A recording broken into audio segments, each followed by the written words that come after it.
کیا اصل خلیجی جنگ امریکہ اور ایران نہیں بلکہ متحدہ عرب امارات اور سعودی عرب کے درمیان لڑی جا رہی ہے؟ مسلم نیٹو اتنی ہائپ کے باوجود بن کیوں نہیں پا رہا؟ اہم مسلم اور خلیجی ممالک اس وقت کس کشمکش سے دوچار ہیں؟ امارات کا پورا زور کہ مسلم نیٹو نہ بننے پائے۔ ترکی کیوں جھجک رہا؟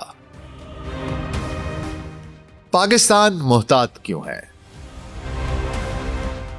چھوٹے خلیجی ممالک کس انتظار میں ہیں؟ کیا اسرائیل اور ہندوستان کے بعد مصر امارات کا تیسرا دفاعی پارٹنر ہوگا؟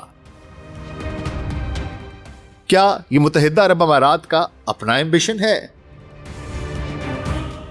کیا اماراتی اسرائیل کی پراکسی کا رول ادا کر رہے ہیں؟ کیا دو ہاتھیوں کی اس لڑائی میں اربوں کی ہلاکت کا راز پنہا ہے؟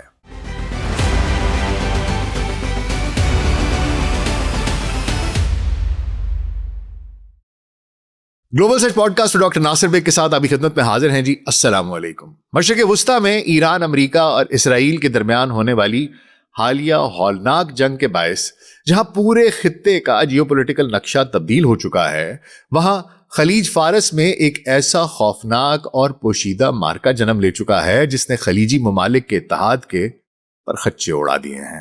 بظاہر دنیا کی نظریں امریکہ اور ایران کے ٹکراؤ پر ہیں، لیکن اسٹریٹجک حلقوں میں اب یہ بات اعلانیہ کہی جا رہی ہے کہ خلیج کی اصل جنگ اب امریکہ اور ایران کے درمیان نہیں بلکہ دو ایسے ممالک کے درمیان لڑی جا رہی ہے جو کل تک دنیا کے سب سے گہرے اسٹریٹجک اتحادی تھے اور آج ایک دوسرے کے سب سے بڑے اور خطرناک ترین مد مقابل بن کر سامنے آئے ہیں، یعنی سعودی عرب اور متحدہ عرب امارات۔ اس پس پردہ جنگ نے خلیجی اور مسلم ممالک کو دو واضح دھڑوں میں تقسیم کر دیا ہے۔ ایک طرف پاکستان اور سعودی عرب کے درمیان حال ہی میں طے پانے والا تصویراتی باہمی دفاعی معاہدہ اسٹریٹجک میوچل ڈیفنس ایگریمنٹ ہے، جس کے بعد سے مشرق وسطی میں ایک مسلم نیٹو کی تشکیل کی افواہیں گردش کر رہی ہیں۔ اسٹریٹجک حلقوں میں یہ بازگشت سنائی دیتی رہی کہ سعودی عرب، پاکستان، ترکی، قطر اور ممکنہ طور پر مصر ان پر مشتمل ایک گرینڈ ملٹری الائنس قائم ہونے جا رہا ہے۔ ایک مسلم نیٹو جس کے منشور میں نیٹو کی کلوز 5 کی طرح یہ طے ہوگا کہ کسی ایک ملک کی سرزمین پر حملہ سب پر حملہ تصور کیا جائے گا۔ یہ خبریں سب سے پہلے دوحہ میں ہونے والے اسلامی تعاون تنظیم OIC کے ہنگامی سربراہی اجلاس کے بعد سامنے آئیں، جو دوحہ میں اسرائیلی فضائی حملے کے بعد بلایا گیا تھا۔ تب سے اب تک ہر چند ہفتوں کے بعد یہ خبر میڈیا میں سر اٹھاتی ہے اور پھر پراسرار طور پر دب جاتی ہے۔ ہم نے بھی کئی بار یہ خوشخبری سنائی، لیکن پھر آن گراؤنڈ کچھ ہوا ہی نہیں۔ کچھ تحقیق کی تو پتا چلا کہ اس سفارتی مد و جزر کی وجہ سستی نہیں بلکہ سعودی عرب اور امارات کے درمیان جاری شدید سفارتی اور پاور وار ہے۔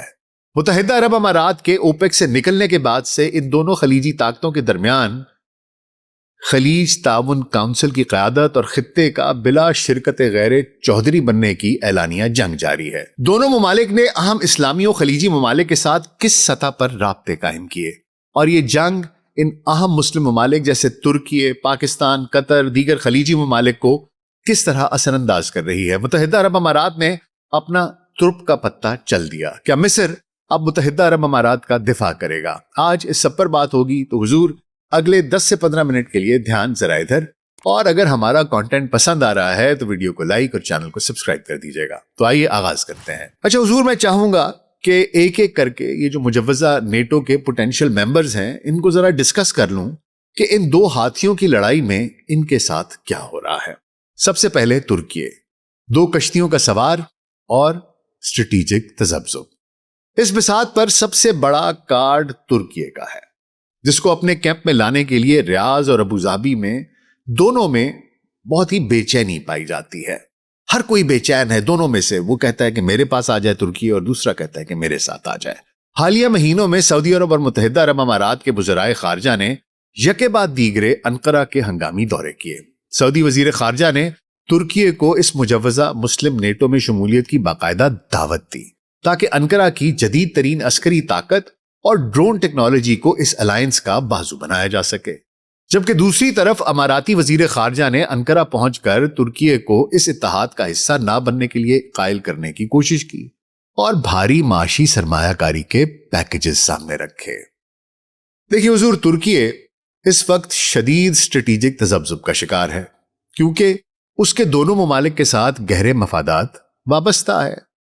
اب ان کی کیا مجبوریاں ہیں، کیا مفادات ہیں، پروز اینڈ کونس کیا ہیں، یہ ذرا آپ کو بتاتا ہوں۔ دیکھیے، متحدہ عرب امارات نے حالیہ برسوں میں ترکی کی ڈوبتی معیشت اور گرتے ہوئے لیرا کو سہارا دینے کے لیے اربوں ڈالرز کی براہ راست سرمایہ کاری کی ہے۔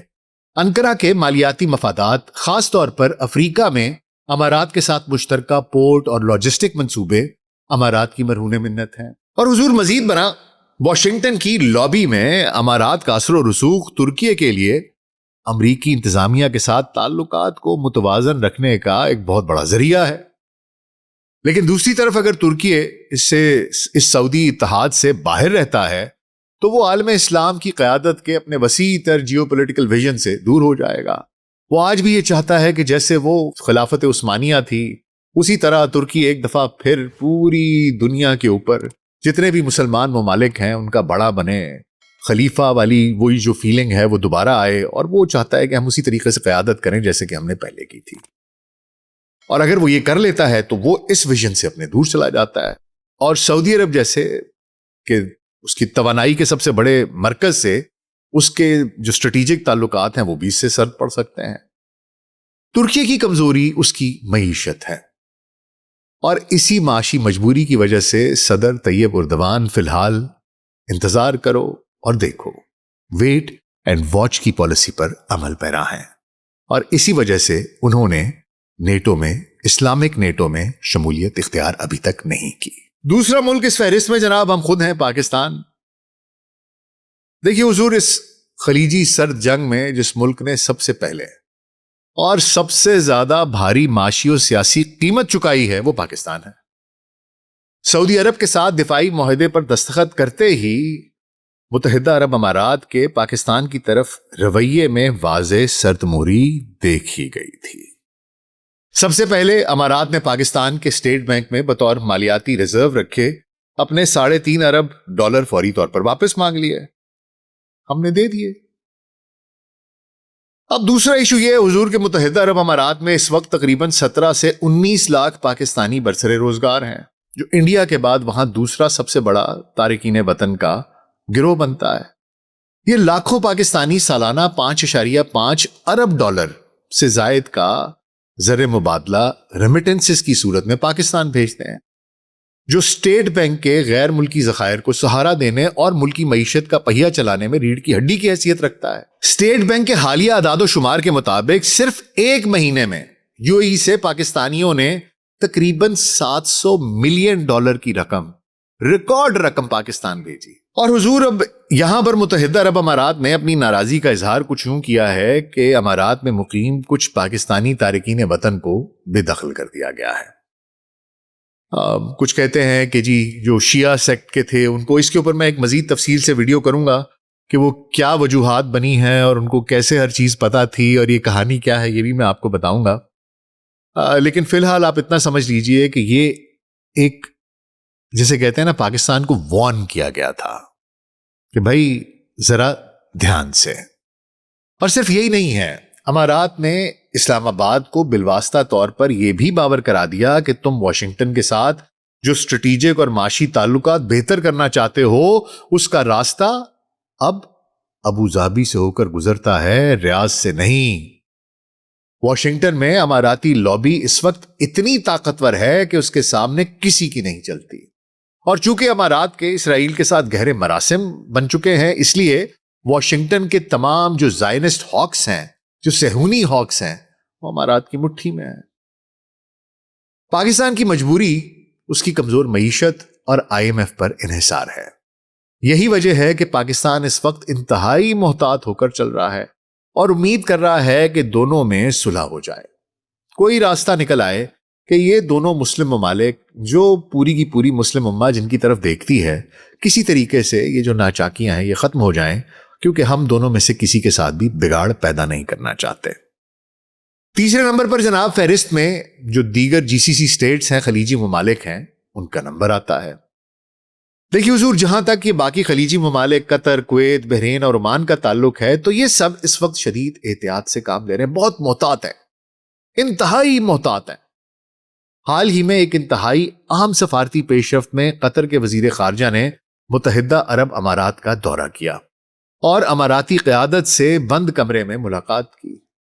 قطر، جو ماضی میں خود سعودی عرب اور امارات کے بائیکاٹ کا شکار رہ چکا ہے، اس وقت انتہائی باریکی سے ہر چال کو تول رہا ہے۔ کویت، بحرین اور عمان بھی خاموش ہیں اور اس جنگ کا جائزہ لے رہے ہیں۔ یہ تمام چھوٹے خلیجی ممالک اس انتظار میں ہیں کہ اونٹ کس کروٹ بیٹھتا ہے۔ یہ دیکھنا باقی ہے کہ کیا سعودی عرب اپنے معاشی اور سیاسی وزن کا استعمال کرتے ہوئے متحدہ عرب امارات کو GCC سے، خلیج تعاون کونسل سے باہر کر دے گا، یا امارات اوپیک کی طرح خود ہی بغیر کسی ریپرکشن کے، اپنی مرضی پر، اپنے ٹائم پر، بغیر کسی نقصان کے اس اتحاد کو ٹھوکر مار کر خیر بات کہہ دے گا۔ تمام چھوٹے ممالک اس خوف میں مبتلا ہیں کہ دو بڑے بھائیوں کی اس جنگ میں ان کی اپنی خود مختاری داؤ پر نہ لگ جائے۔ اگلا نمبر آتا ہے حضور مصر کا۔ سب سے اہم پیش رفت مصر کے بارے میں ہے۔ وہ مصر جس کے بارے میں گمان تھا کہ وہ سعودی عرب کے مسلم نیٹو کا ہراول دستہ بنے گا اور اپنی افرادی قوت فراہم کرے گا، اس نے اچانک پانسا پلٹ دیا اور اپنے جنگی طیارے اور عسکری دستے سعودی عرب کے مخالف کیمپ یعنی متحدہ عرب امارات کی حفاظت کے لیے روانہ کر دیے۔ دیکھیے حضور، اس کے پیچھے بھی بڑی سیریس قسم کی ایک جسے کہتے ہیں ڈپلومیسی ہوئی ہے، بہت ہی لیدے ہوئی ہے۔ یہ آپ کو بتاتا ہوں کہانی کیا تھی۔ مصر اس وقت اپنی تاریخ کے بدترین معاشی بحران اور مہنگائی کی زد میں ہے۔ متحدہ عرب امارات کے وزیر خارجہ اور مالیاتی وفود نے قاہرہ کے متواتر دورے کیے اور مصر کے سامنے راس الحکمہ جیسے ساحلی علاقے میں 35 ارب ڈالر سے زیادہ کے میگا پروجیکٹس اور فوری نقد سرمایہ کاری کا جال پھینکا۔ اور حضور مصر کے لیے یہ معاشی بقا کا مسئلہ تھا۔ اماراتی ڈالرز نے سیسی حکومت کو ڈوبنے سے بچا لیا۔ اور صرف یہی نہیں حضور، کہتے ہیں معیشت اکیلے نہیں ڈوبتی، ڈکٹیٹر کو بھی ساتھ لے کر ڈوبتی ہے۔ تو حضور سیسی کو اپنی بقا کی بھی فکر تھی۔ سو مصر نے امارات کی آفر قبول کی، لبیک کہا، اور بدلے میں امارات نے مصر کی عسکری وفاداری کا سودا کر لیا۔ مصر کی عسکری تاریخ میں یہ غیر معمولی واقعہ ہے۔ حال ہی میں امارات کے البتین فوجی اڈے پر ایک بڑی اور تاریخی فوجی پریڈ دیکھی گئی، جہاں مصری صدر عبد الفتاح السیسی اور اماراتی صدر محمد بن زید MBZ نے مشترکہ طور پر ان مصری دستوں، رافیل جنگی طیاروں اور فضائی دفاعی نظام کا معائنہ کیا جو امارات کے دفاع کے لیے مصر سے وہاں مستقل طور پر تعینات کیے گئے ہیں۔ یہ اقدام سعودی عرب کے اسلامی نیٹو کی اسٹریٹجک ویژن کو ایک بہت بڑا دھچکا ہے۔ دیکھیے حضور، اس پوری بساط کو سمجھنے کے لیے نا امارات کے دفاعی خلا کو سمجھنا ضروری ہے۔ میں بارہا پروگرامز کرتا رہا، آپ کو بتاتا رہا کہ کون کرے گا UAE کا دفاع، کون کرے گا UAE کا دفاع۔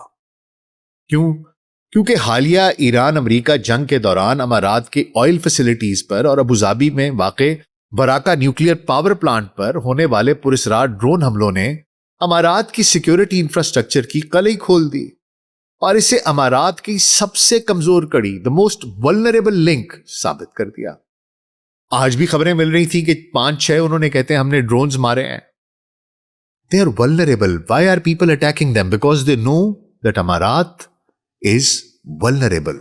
ان کا weakest link ان کی دفاع ہے، اور امارات نے اپنے اس دفاعی خلا کو پر کرنے کے لیے روایتی عرب اتحادیوں کی بجائے اسرائیل اور انڈیا کے ساتھ گہرے اور خطرناک عسکری معاہدے کیے۔ امارات نے اسرائیل سے آئرن ڈوم اور میزائل ڈیفنس سسٹمز خرید کر حساس مقامات پر نصب کیے۔ اس کے ساتھ ہی امارات نے انڈیا کے ساتھ ایک انتہائی اہم strategic defence partnership framework پر دستخط کیے، اور اس فریم ورک کے تحت وہ انڈیا کے ساتھ مشترکہ دفاعی پیداوار کریں گے، یعنی کہ انڈین ملٹری انڈسٹری اور امارات مل کر جدید ترین ڈرون اور گائیڈڈ میزائل ٹیکنالوجی تیار کریں گے۔ پھر اس کے علاوہ اسٹریٹجک پیٹرولیم ریزروز کی بات کرتے ہیں کہ جی انڈین اسٹریٹجک پیٹرولیم ریزروز جو ہے اور اماراتی جو ایڈناک ہے ان کے درمیان طویل المدتی سیکورٹی معاہدہ ہو گیا ہے. اس کے علاوہ بحری گٹھ جوڑ ہے گجرات میں, ایک وہ بحری جہازوں کو مرمت کرنے کی ایک وہ سیٹ اپ کر رہے ہیں. تو یہ ایک ان کے ساتھ بہت لانگ ٹرم اسٹریٹجک پارٹنرشپ بن گئی ہے. اور اس معاہدے کا سب سے خطرناک پہلو یہ ہے کہ متحدہ عرب امارات کا پیسہ اب انڈین دفاع پر خرچ ہوگا, اسے مضبوط کرے گا, جو پاکستان کے لیے ایک بہت بڑا تھریٹ ہے. اچھا حضور, اب ذرا دیکھ لیتے ہیں کہ یہ ساری کہانی تو ہو گئی, 2 پارٹنرز پہلے تھے اور اب تیسرا پارٹنر, یعنی پہلے اسرائیل تھا, انڈیا تھا اور اب مصر. یہ 3 ملک مل کر اب یونائٹڈ عرب ایمریٹس کو مضبوط کریں گے, اس کا دفاع کریں گے. دوسری بات ہمیں یہ بھی سمجھ میں آ رہی ہے کہ مسلم نیٹو کی جو ہم کہانیاں سنا رہے تھے, راگ الاپ رہے تھے, اس میں سے مصر تو نکل گیا. جو خلیجی ممالک ہیں وہ ویٹ اینڈ واچ کر رہے ہیں, اور Turkey because of its financial condition is not in a condition کہ وہ اس میں شامل ہو سکے. دیکھیے حضور, یہ ساری کی ساری کہانی ہو کیا رہی ہے, یہ سمجھنے کے لیے میں آپ کو بالکل حالیہ ایک انسیڈنٹ ہوا ہے وہ آپ کو بتاتا ہوں کہ کہانی اس کے پیچھے کیا ہے, تو آپ خود ہی سمجھ جائیں گے کہ یہ ہو کیا رہا ہے. دیکھیے, متحدہ عرب امارات پر یہ 2 دن پہلے اس کے براکا نیوکلیئر پاور پلانٹ پر ایک ڈرون حملہ ہوا تھا. اس کے بارے میں اماراتی جو وزارت دفاع ہے اس نے تصدیق کی تھی کہ یہ ڈرونز مغرب کی طرف سے عراقی حدود کا استعمال کرتے ہوئے آئے تھے. اور حضور, اسی دوران سعودی عرب کی فضائی حدود میں داخل ہونے والے یا وہاں سے گزرنے کی کوشش کرنے والے ایسے ہی 3 ڈرونز کو سعودی ایئر ڈیفنس نے مار گرایا ہے. اور اب آج کی تاریخ میں متحدہ عرب امارات بھی یہ کہہ رہی ہے کہ جناب ہم نے مزید 5-6 جو ڈرونز ہیں وہ گرائے. یہ ڈرونز کہاں سے آ رہے ہیں؟ عراقی انٹیلیجنس ذرائع سے یہ بات سامنے آئی ہے کہ عراق کے اندر حال ہی میں اسرائیل کی قائم کردہ 2 خفیہ آپریشنل بیسز, اسرائیلی بیسڈ آپریشنل سیلز دریافت ہوئے ہیں جہاں سے یہ ڈرونز آپریٹ کیے جا رہے ہیں. جی ہاں, یہ کوئی ایرانی یا عراقی یا سعودی حملہ نہیں تھا, بلکہ یہ اسرائیل ہے جو عراق کی سرزمین استعمال کر کے امارات کے نیوکلیئر پلانٹ اور سعودی عرب پر اور متحدہ عرب امارات کی دیگر تنصیبات پر حملے کر رہا ہے. اسرائیل کا مقصد کیا ہے؟ اسرائیل اس خطے کی آگ کو مزید بھڑکانا چاہتا ہے. It wants to add more fuel to the fire. وہ چاہتا ہے امارات, ایران اور سعودی عرب کے درمیان غلط فہمیاں اور سیکیورٹی کا خوف برقرار رہے, یہ انتشار کا شکار رہیں, ان کا مجوزہ مسلم نیٹو تشکیل پانے سے پہلے ہی تباہ ہو جائے, اور یہ معاشی اور عسکری طور پر لڑ کر ایک دوسرے کو ختم کرتے ہیں. اسرائیل اس وقت خلیج کی اس تباہی پر جشن منا رہا ہے اور اسے اپنی سب سے بڑی کامیابی سمجھ رہا ہے. اسرائیل اس وقت متحدہ عرب امارات کو ایک اسٹریٹجک پراکسی کے طور پر استعمال کر رہا ہے تاکہ پورے خلیجی خطے اور مسلم دنیا کو عدم استحکام کا شکار رکھا جا سکے. امارات اور محمد بن زید MBZ کی اپنی جیوپولیٹیکل خواہشات اور ایمبیشنز ہیں کہ وہ امریکہ اور صہیونی لابی کو اپنی جیب میں رکھ کر پورے خلیج کے غیر متنازع لیڈر بن جائیں, چاہے اس کی قیمت مسلم ممالک کی تباہی کی صورت میں ہی کیوں نہ ہو. ان کو یہ بتایا گیا ہے کہ دیکھو تم ٹکراؤ ان سے, تم آنکھوں میں آنکھیں ڈال کے غراؤ, دیکھو ایران کی آنکھوں میں بھی آنکھیں ڈالو, سعودی عرب کی بھی آنکھوں میں آنکھیں ڈالو, غراؤ, تم اس جنگل کے نئے بادشاہ ہو گئے اور ہم تمہارے ساتھ ہیں. تمہیں کس بات کا ڈر ہے؟ ہم جو تمہارے ساتھ ہیں. تم للکارو انہیں, وقت آ گیا ہے. انہوں نے تمہیں بہت چھوٹا بنا کے کبھی یہ کر دو وہ کر دو, تمہیں اتنا نقصان پہنچایا ہے. اصل حقدار تو تم ہو, سمجھدار تم ہو, قابل تم ہو, ذہین تم ہو. یہ اتنی بڑی امپائر کس نے کھڑی کی؟ تم نے. ٹریلینز آف ڈالرز کے فنڈز کس نے جمع کیے؟ تم نے. دنیا کی کامیاب ترین ملکوں کی فہرست میں کون سا ملک ہے؟ تم ہو. ساری دنیا کس کی تعریف کرتی ہے؟ تمہاری. تو بھائی تم گیانی ہو, انتریامی ہو, تم ہی قابل ہو کہ تم اس پورے کے پورے جنگل کے بادشاہ ہو. تو وہ راؤ, دیکھو, ان کی آنکھوں میں آنکھیں ڈالو, مارو پنجے اور ان کو فارغ کر دو, کیونکہ تم اس تخت کے اصل حقدار ہو. اور اپنے راستے میں آنے والی یہ جو خرافات ہیں, مسلم دنیا, خلیجی دوست, عرب legacy, let it go to heel.